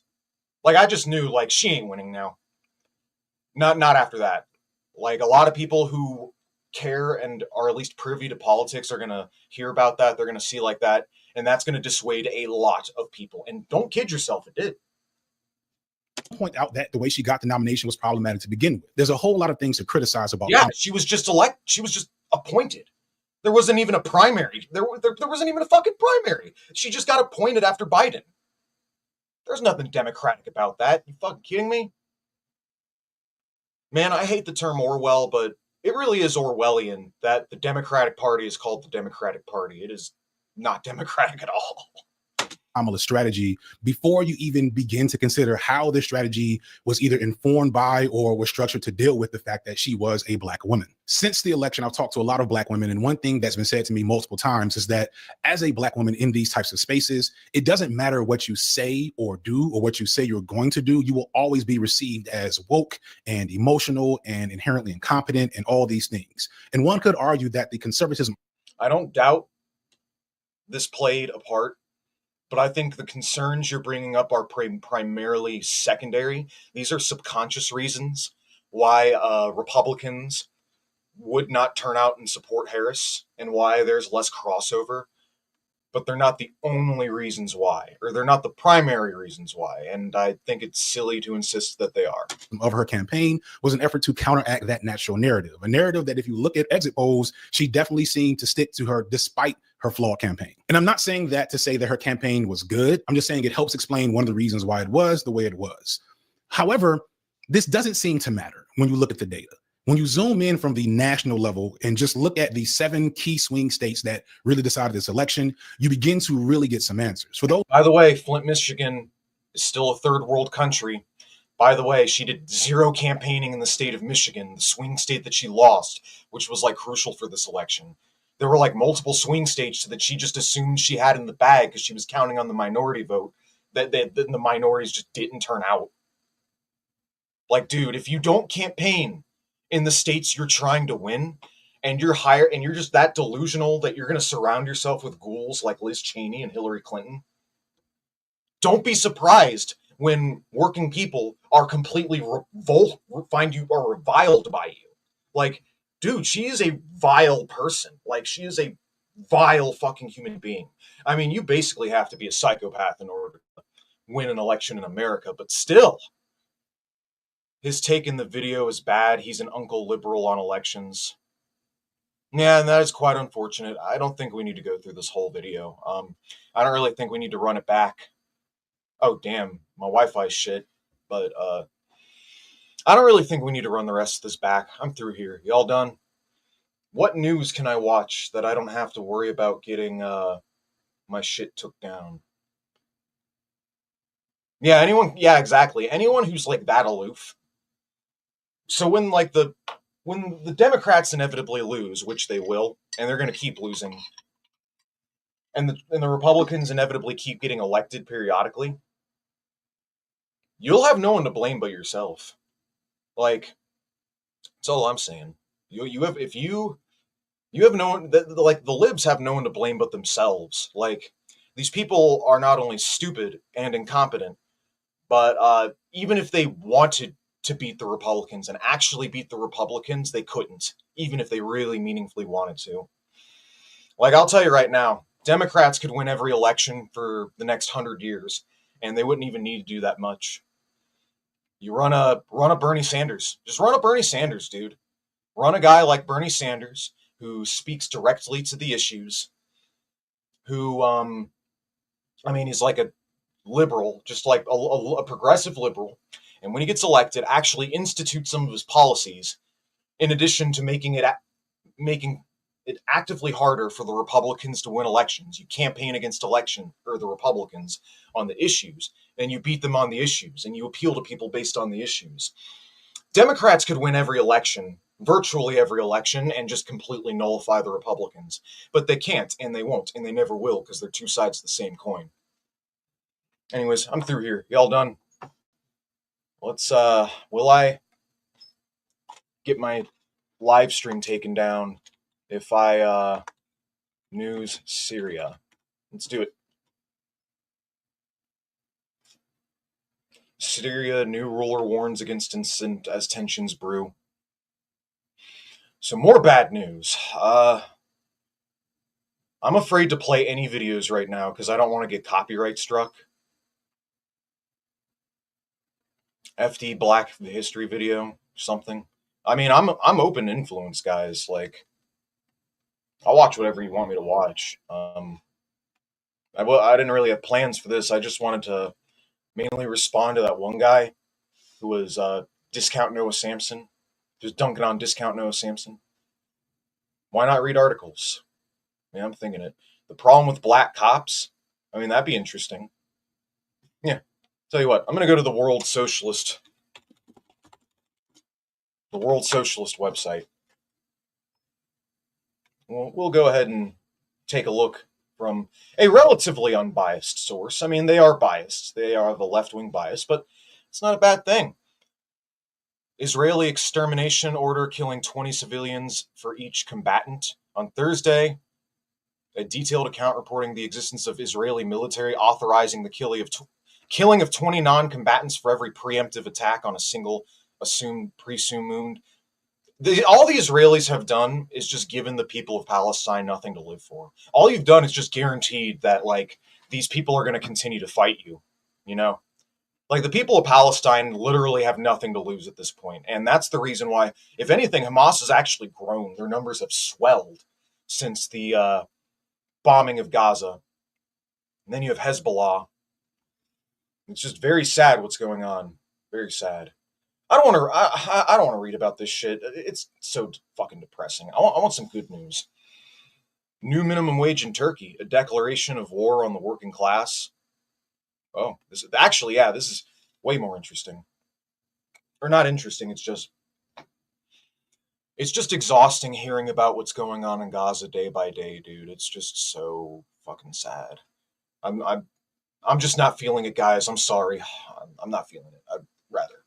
Anyways, the announcement by Labor and Social Security Minister Vedat Ishakhan on Tuesday of a 30% increase in the minimum wage by 2025 to 2,204 liras net, $630, is an open declaration of war by the government against the working class. What? The announcement on Tuesday of a 30% minimum wage increase. This step, taken in line with the demands of the finance capital, is the price the government wants the working class to pay for the preparations for war in Syria and the Middle East. Wait, is this an increase or I'm confused? Of an increase in the minimum wage by the government against the working class. The step, the demands of finance capital, is the price the government wants the working class to pay. I'm so confused. I'm so sorry. I do not understand what they're saying. We have tried to determine the most balanced level by evaluating the macroeconomic and conjunctural dynamics, as well as the suggestions of our workers and employers' representatives, Iskan said when announcing the minimum wage. Erdogan, who in previous years had announced the minimum wage himself and turned it into a political show, briefly said, "Good luck to our country and nation" on X and, no, fuck you, Twitter. And on the next day, "We have kept our promise not to crush our working people with inflation." This has nothing to do with reality. In November, the official annual inflation rate in Turkey was 47%, while ENAG, an independent research organization, calculated annual inflation of 86%. Moreover, the failure to raise the minimum wage in July has severely eroded the real wages of millions. Oh, I gotcha. So wages are not, there is no commensurate compensation taking place. Basically, the wage increase that's finally coming in Turkey is due to broad popular backlash on top of the desire of the government to give them something just to placate people, but it's not enough. Basically, it is not commensurate compensation. Effectively, people's wages are still going down. Oh, didn't mean to do that. All right. Given that about half registered workers in Turkey earn a minimum wage and millions of unregistered workers earn much lower wages, the new minimum wage means further impoverishment of workers in real terms. I'm going to turn a fan on. I'll be right back. It's getting hot.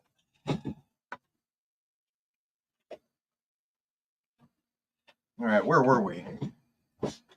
The annual announcement minimum wage is slightly above starvation threshold of 20k liras and well below the poverty threshold of 67k liras for a family of four, as calculated by the Confederation of Turkish Trade Unions.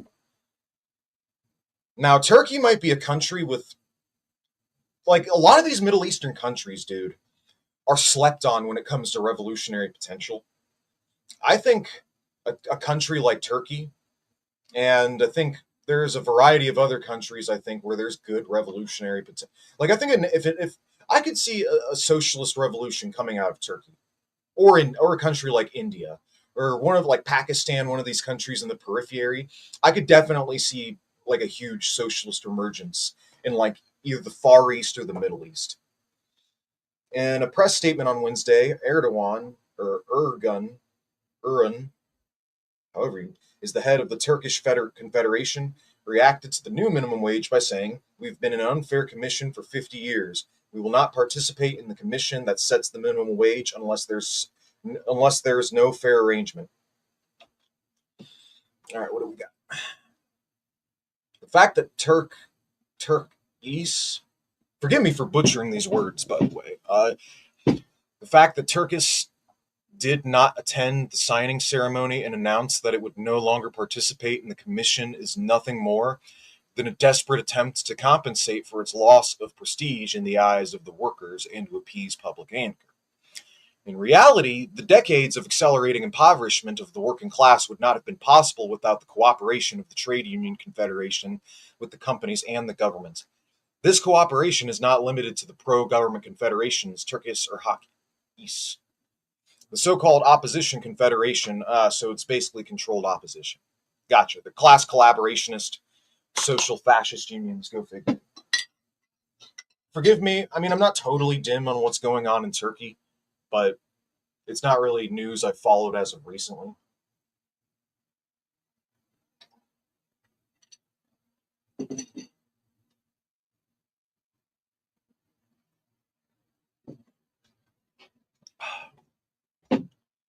The Republican Party, CHP, on the other hand, is taking unprecedented steps to channel public anger over the government's attack on the minimum wage.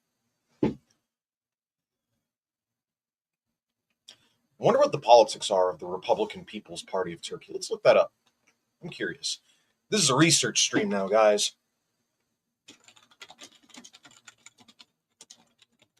Teach me about the Republican People's Party.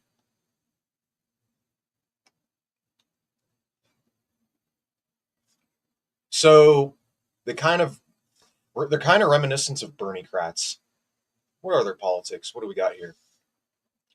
Center left, social democracy. Oh, they're fucking pure Europeanism. So sounds to me like they're kind of like a bourgeois nationalist, left adjacent organization. Interesting. So what do we got here? Road to the center left. What do we got here? Oh man, Turkish socialism. Let's learn about this is actually I'm actually excited about this. Let's learn a little about potential Turkish socialism. On 1938, the day after the Atar death, I should probably go center. While the Ottoman question settled, Turkish nation building was prioritized, which saw nationalist propaganda, language purification, and pseudoscientific racial theories propagated. Stay classy. Opposition to the Atatürk's reform were suppressed by various coercive institutions and military force, at the expense of religious conservatives, minorities, and communists. The party state cracked down on the Kurdish resistance to assimilation, suppressing multiple rebellions and encouraging the denial of their existence. So Turkey is basically fascist. Sounds to me like they've always been like a fascist nation, and that is very unfortunate. Anti-clerical and anti-veiling campaigns peaked in the mid-1930s. In the party's third convention, it clarified its approach towards religious minorities of the Christians and the Jews, accepting them as real Turks as long as they adhere to the national ideas and use the Turkish language. However, under the state-sanctioned secularist climate, Alevis were able to make great strides in their emancipation, and to this day make up a constituency of the CHP. With the onset of the Great Depression, the party divided statist and liberal factions, being championed by the Atatürk Prime Minister and his finance, Salal Beyer, respectively. Atatürk's most favored Inyo policies, so economic development, of the early republic was largely confined to state-owned enterprises and 5-year plans. Further left-wing Republicans centered around the Kadro circle, which seemed to be impermissible. So there is, at the very least, there is a populist character within Turkish politics. But from what I'm gathering, these guys are just social democrats, like bourgeois nationalist sock dems, basically. Man, I bet I bored the audience to tears. Oh, yes, I have. 25 people tuned in. I can see the same rhetoric over there in Malaysia politics, how the so-called Malaysian leftists wouldn't vote for PSM because tanky problem and vote for the SOCDEM DAP. We're just more fascists and conservatives. Yeah, good point.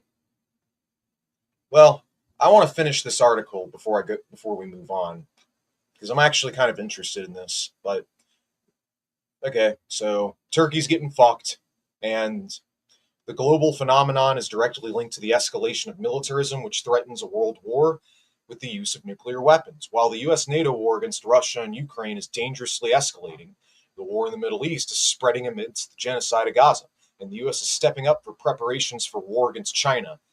All the ruling elites are stepping up on their social conditions of the working and democratic rights at home. Attacks on us. Yep. Therefore, the Erdogan government announced that it will allocate a record budget in the defense and security sector of 2025. Like, all this attests to me is like we need to move on from supporting any established parties. Like globally, we just need to move on. And this is why I said forever ago it would be to the benefit of leftists to learn other languages such as Spanish and try to get involved at an international level, or try to sow ties of communications with leftists across the globe, because like we could actually like meaningfully help people by doing that. Like, the first world is so much richer. Like, we could donate to certain groups and stuff, not saying that you should.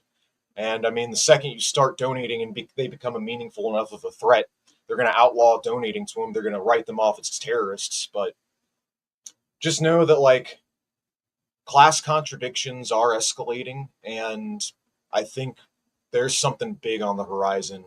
And like all these issues tie together. There's something very big on the horizon. So yeah. Let's take a look at something else. People's Republican Party. So let's back to StreamYard. Okay, what the fuck are you? All right, guys, I'm gonna read some more comments.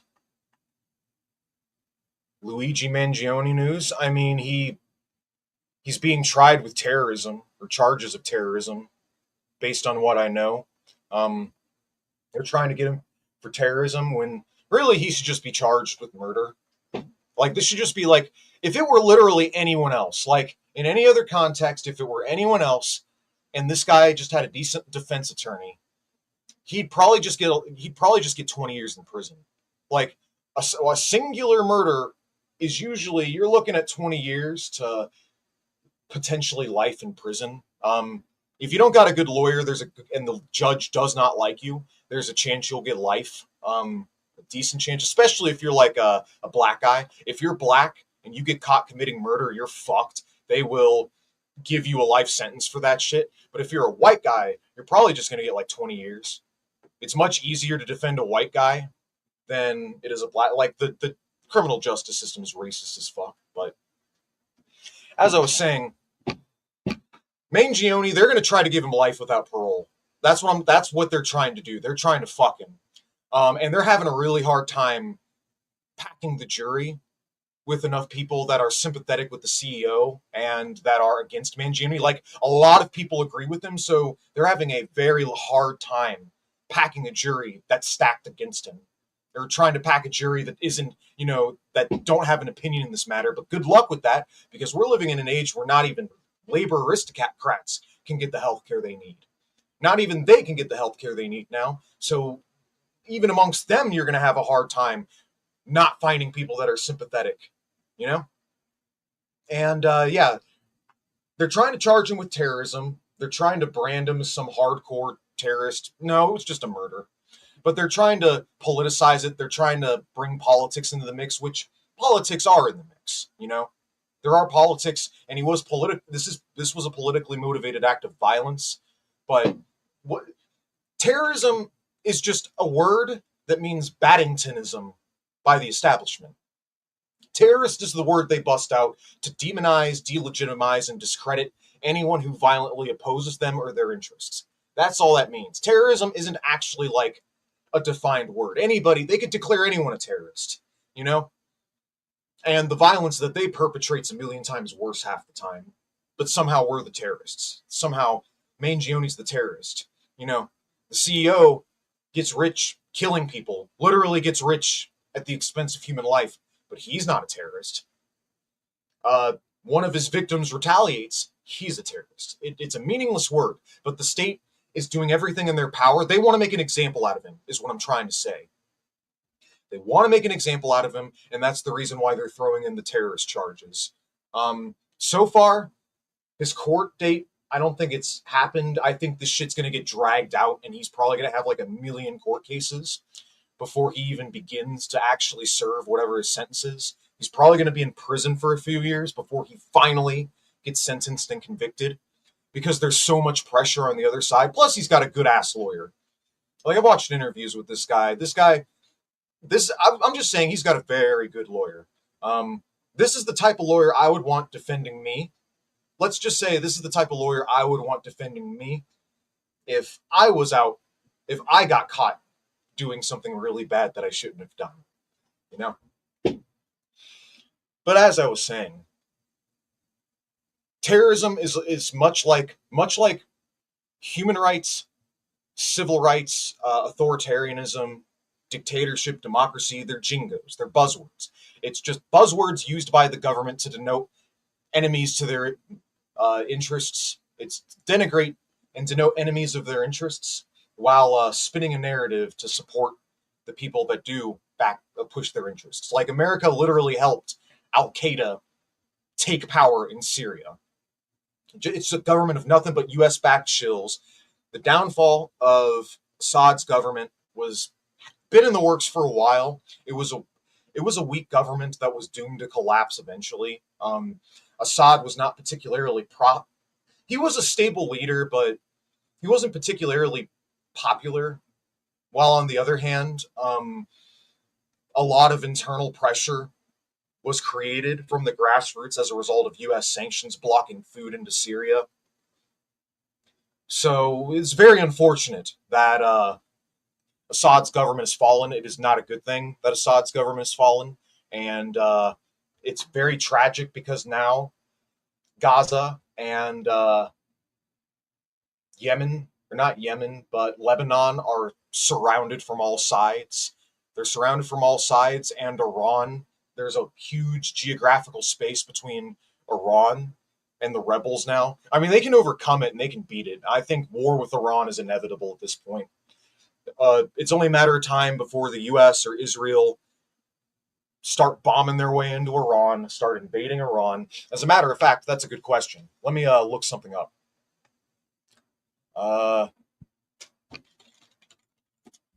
Does Greater Israel... Wait. There we go. Greater Israel. Let me see the map. Where is Greater Israel going to encompass? If it crosses into Iran, there's definitely going to be World War III. Okay, so this is the Greater Israel border. They're cutting into Lebanon. Now they're in Syria. Iraq is another U.S.-backed puppet. This is a really bad situation. Fortunately, Jordan is still in the mix. But unfortunately, the whole Middle East is full of U.S.-backed puppets. You know, UAE, Saudi Arabia. Yeah, they want to eventually cut into Egypt. I don't think it's going to work out for them in the end. It's definitely not. I don't think the state of Israel is going to exist in a decade or two. It's like what they got going on is completely unsustainable. Their government's going to collapse. If it still exists in a decade, it's purely because of U.S. subsidies. Purely because of U.S. subsidies. And Israel is going to decline, and I think it's going to die a slow, whimpering death. And when it dies and it enters its death rattle, I think it's going to severely embolden the enemies of the United States and U.S. hegemony. I think it's going to greatly embolden America's enemies, and it's going to be the beginning of the end of America, I think. I think the end of Israel is the beginning of the end of United States global hegemony. But yeah, they're for the simple reason that they're propping up a plot of dirt in the sand, and it's just not sustainable. Like, state of Israel is not going to... It's going to fail eventually. It's not a matter of if, but when. These sort of colonizer projects are just simply not sustainable. And, but yeah, hard not to make this stream about Israel and Palestine when that's literally like what's going on right now. But did you guys hear the news? Apparently, and I learned about this from the grapevine, but now it has been recently revealed that Destiny is also a sex offender now. Apparently, he's also bisexual. I don't care about that detail, but it's important because apparently he did some sexual things, like he made a sex tape with Nick Fuentes and posted it online without his permission. Have you guys heard about that? Now that's a story worth talking about.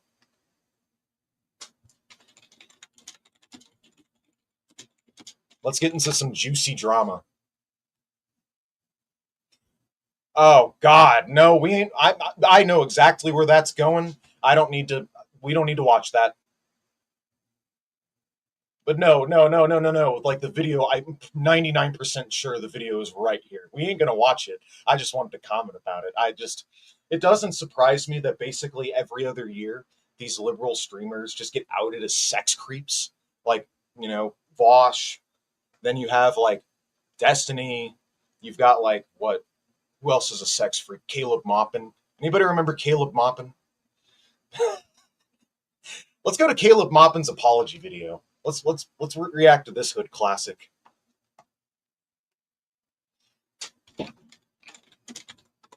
Caleb Maupin. Where is Caleb Maupin nowadays? Let's check this out. Where are you nowadays, Caleb Maupin? We haven't visited Caleb in a while. Is a LaRoucheite patriotic socialist cult founder from the USA. Yeah, I mean, we know who he is. He's a fucking meme is what he is. Oh, the Prolowiki. Oh, this is good. Dissolution and reopening of the CPI after the accusation came out. And for those of you who don't know, Caleb Maupin basically sexually harassed and prostituted like his own cult followers. Like there's this girl who basically forced her to be his dominatrix, or economically coerced her into being his dominatrix for money. Maupin founded the CPI. It also made members legally employee and not members at a party. Wait, what? It also made all members legally employees and not members of a party. That's hilarious. So he's just a businessman. He's a grifter. That's all that tells me. After the accusations came out, the CPI decided its own dissolution. Their Twitter account was deactivated and their website did not. Yeah, man, the Caleb Maupin and the fucking infracels took a big fat stinking L when that happened. One giant fat stinking L when that came out. And I think Infrared and Jason Hickel were smart to distance themselves from Caleb Maupin. But yeah, those were good days, man. We need to watch a video. Caleb texting his wife, I'm going to set up a big compound in the woods where I will live with all the kids.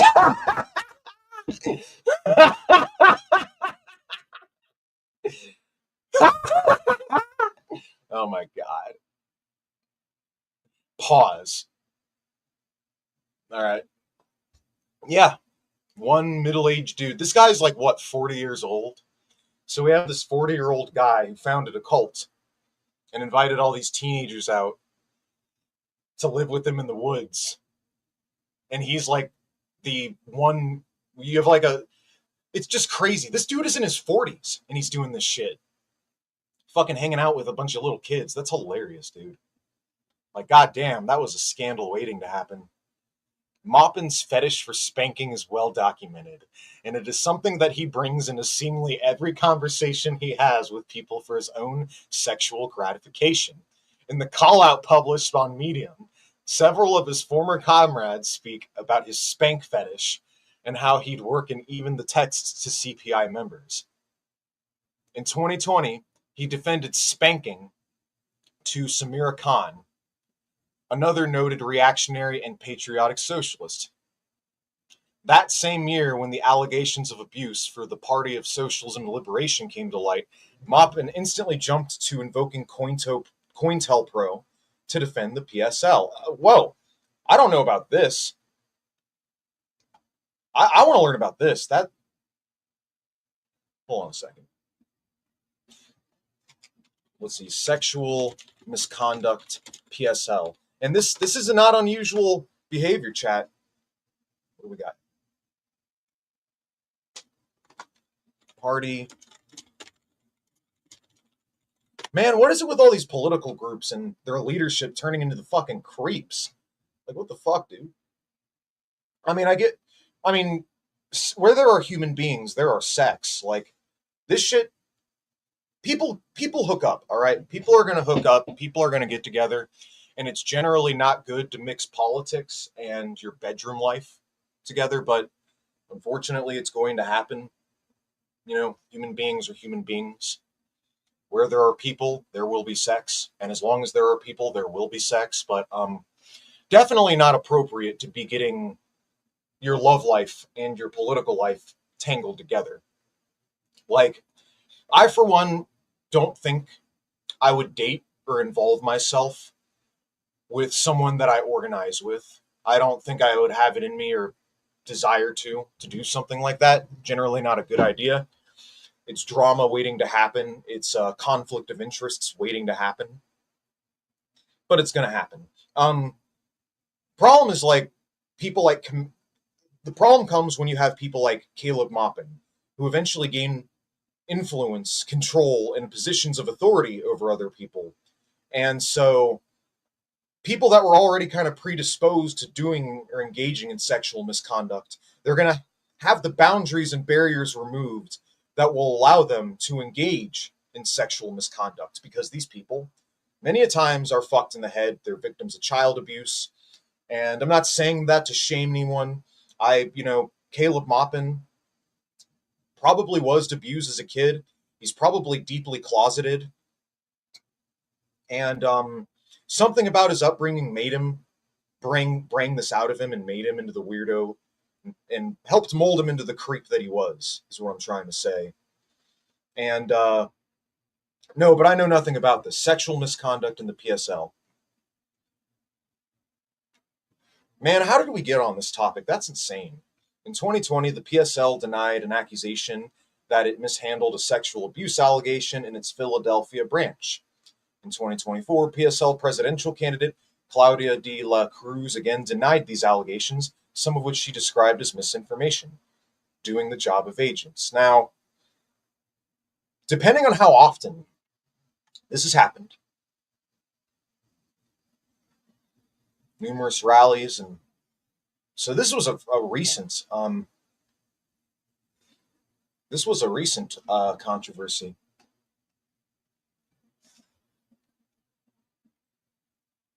Gainesville Public Information Services. Okay. Come on. Let me scroll down, Damien. Oh, here we go.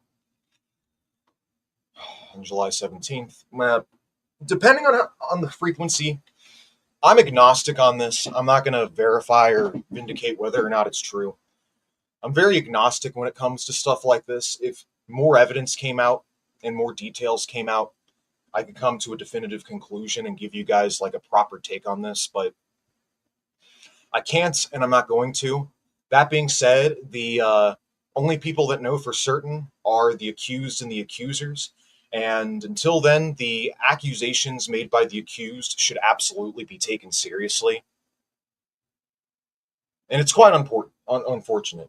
As long as I'm not hearing about some huge epidemic of PSL leadership out here raping up a storm at all of their protests, I'm not hearing about the PSL out here, getting awfully rapey vibes left and right, PSL leadership out here just raping up a storm.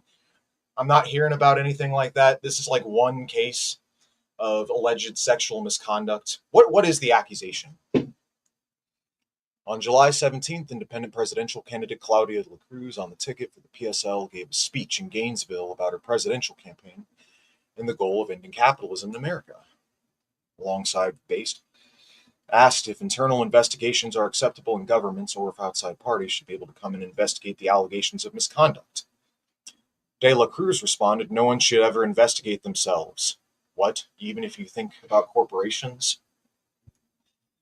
A lot of folks that investigate or do any type of federal assessment are not outside bodies. They actually allow them to regulate and access themselves, like Boeing, for example, in terms of the government and in terms of any of these corporations.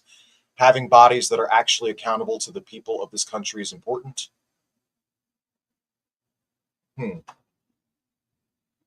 worst part of it is, like, I understand where they're coming from when they want to deny the allegations, because it can stain their name and it can really hurt the PSL if there's like a known, if they got like known rapists in their midst. De la Cruz responded, "Oh, you waited real long for that one. Wait." De la Cruz was asked if she had knowledge or awareness of any internal handlings within the PSL regarding allegations of date rape made against a vetted Philadelphia member, Sean Powers, in 2020. Well, oh, you waited real long for that one. I wasn't a part of the PSL then, but I can tell you this much. I am a woman in leadership, and there's a lot of women in leadership. We do have internal processes to deal with these issues. I will also add that every organization existing in the capitalist system has baggage that comes with living within, yada, yada. So basically, she's saying that, this sort of shit happens all the time. She's denying the allegations, which, if it actually is proven that this happened, is going to reflect poorly on you. Honesty is your best policy. Like, I can respect the answer that this sort of shit happens all the time. A better response would be, we're looking into it and we're dealing with it internally, rather than just trying to kind of equivocate. I understand why they're doing it, but I just kind of disagree with the response. But anywho, let's see how much more nuance we can inject into this.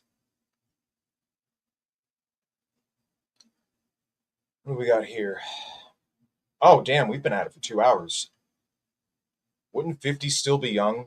I say that for, yeah, nah, 50's still pretty young. I mean, that's not really, I mean, it's on the older side, you're getting there, but you're not quite elderly yet. You're 50 years old. You're doing fine. You still got time. Yeah, politics is a hobby for libs. Very true. Also important to know that sex is a cope for shit conditions, just like how alcohol and drugs is. So desperate people are going to be more likely to engage in such acts. I don't know about that. I mean, I guess some people could be using it as a coping mechanism, but people are just people, dude. People have sex, and this is just, it's going to happen. It's a part of life. Nothing wrong with it. There are certain contexts where people probably shouldn't be dating and getting in relationships, i.e. like political organizations. It could create drama internally, conflict of interests. Just generally not a good idea. But beyond that, like, it is what it is. Radlibs give conservatives the power as radlibs to do freaky stuff while claiming to be for the people. I.e. Vosh claiming to love men. True.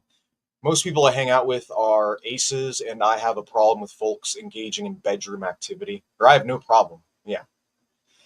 So, seen any movies or shows that you like? Not recently. I mean, there's Creature Commando. I'm a big nerd when it comes to comic books and cartoons, and one show that I've been digging the hell out of has been Creature Commando.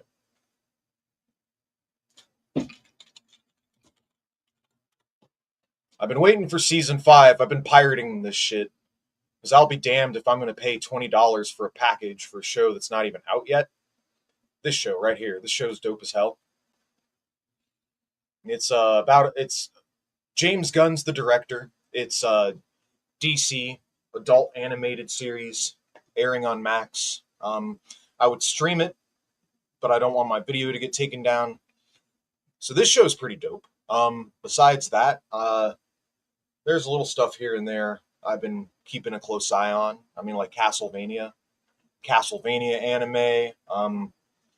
Been listening to a lot of auditory comic books lately too.